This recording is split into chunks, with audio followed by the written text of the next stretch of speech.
നല്ല തണുപ്പുണ്ടെന്ന് തോന്നുന്നു. ഇല്ല, ഈ തണുപ്പ് വെറും തണുപ്പല്ല. ആനത്തണുപ്പാ. ആന പോലും വിറയ്ക്കുന്ന തണുപ്പ്. എൻ്റെ ചേട്ടൻ ആനത്തണുപ്പ് വന്നതാ. ഇതിന് പുതപ്പ് തന്നെ വേണം. വെറും പുതപ്പല്ല, പുല്ലുപുതപ്പ്. വേണോ?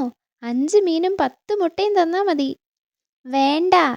തണുപ്പ് കാലത്ത് ചൂടും ചൂടുകാലത്ത് തണുപ്പും തരുന്ന പുതപ്പാ. ആനത്തണുപ്പ് മാറാൻ ഛേ, വേണ്ടെന്ന് പറഞ്ഞില്ലേ. എടോ, ഞാൻ എന്തോ മറന്നെന്ന് തോന്നുന്നു. ഇപ്പൊ വരേ.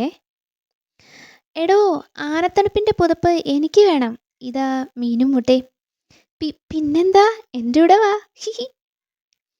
അതാ ആ ഗുഹയിലാ പുല്ലുപുതപ്പിനുള്ള പുല്ല്. 5 മീനും 10 മുട്ടയും കൊടുത്താ പണ്ട് എൻ്റെ ചേട്ടനും ആനപ്പുതപ്പ് വാങ്ങിയത്. ഇതുപോലെ പുല്ല് പറിച്ച് മരപ്പശ ചേർത്ത് ശരീരം മുഴുവൻ ഒട്ടിച്ചാൽ പുല്ലുപുതപ്പായി. റെഡി. എങ്ങനുണ്ട്? ചൊറിഞ്ഞിട്ട് വയ്യ. ഇത് ഇതിന് കളയാൻ എന്ത് ചെയ്യണം? ഇതേ സൂത്രം പ്രയോഗിച്ചാൽ മതി. ഏത് സൂത്രം? 5 മീനും 10 മുട്ടയും വാങ്ങി വേറെ ഏതെങ്കിലും മണ്ടൻ്റെ മുതുകിൽ ഒട്ടിച്ചാൽ മതി.